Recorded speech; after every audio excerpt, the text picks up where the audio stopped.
مولانا مودودی رحمۃ اللہ علیہ شہادت حق کیا بتاتے ہیں؟ رب کو اپنا رب ماننا اور دین کو دین ماننا تو ہماری ذمہ داری ہے ہی۔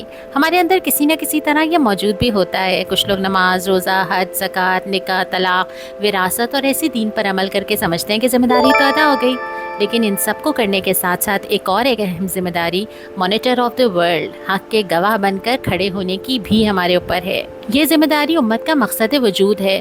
دوسرے سارے نیک کام کرتے رہے اور یہی کام نہ کیا تو لازمی سوال نامہ بھرنے سے تو رہ جائے گا نا۔ اس فرض شہادت کے لیے انبیاء علیہ السلام دنیا میں بھیجے گئے اور ان کے بعد امتیوں پر یہ فرض عائد ہوتا ہے۔ خاتم النبیین صلی اللہ علیہ وسلم کا امتی ہونے کی حیثیت سے اب یہ فرض امت مسلمہ پر ہے، اور امت مسلمہ یعنی مجھ پر اور آپ پر ہے، جن کے پاس اللہ کی کتاب اور انبیاء کی ہدایت پہنچ چکی۔ شہادتیں دو طرح کی ہوتی ہیں، قولی اور عملی۔ یہ ہمارے لیے ایک بیج آف آنر یعنی اعزاز ہے جو اللہ تعالیٰ نے ہمیں دیا ہے۔ قولی شہادت تبلیغ، دعوت اور نشر و اشاعت کے جتنے ذرائع ممکن ہیں ان سب کو استعمال کر کے ہم دنیا کو اس دین کی تعلیم دیں۔ فکر، اعتقاد، اخلاق، سیرت، قانون، سیاست، دین کے تمام پہلوؤں کے بارے میں لاجک اور آبزرویشن کے ساتھ دنیا کے سامنے دین کو ریپرزینٹ کریں۔ یہ کام ہماری اجتماعی کوششوں اور قومی سعی و جہد کا مرکزی نقطہ ہونا چاہیے۔ عملی شہادت اپنی زندگی میں ان اصولوں کا مظاہرہ کریں جن کو ہم حق کہتے ہیں، صرف زبانی نہیں، ہماری زندگیاں خوبیوں اور برکتوں کا مشاہدہ ہوں۔ لوگ دیکھیں کہ اس دین کی رہنمائی میں کتنے اچھے انسان اور کتنی اچھی سوسائٹی بنتی ہے۔ ایک پریکٹیکل ایگزامپل ہم بن کر دکھائیں۔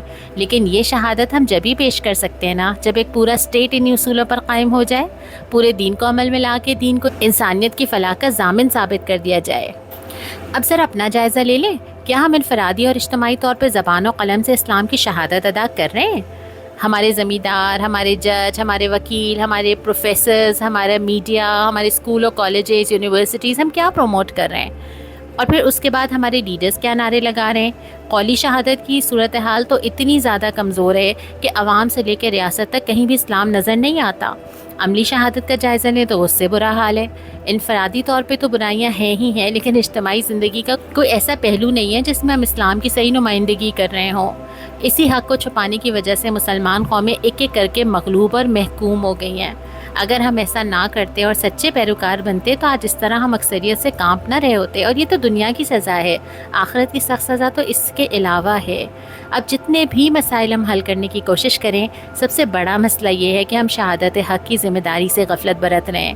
دنیا کی صفائی اور اصلاح کے ذمہ دار تو ہم خود تھے، ہم نے اپنا فرض چھوڑ دیا تو دنیا خاردار جنگلوں سے بھر گئی۔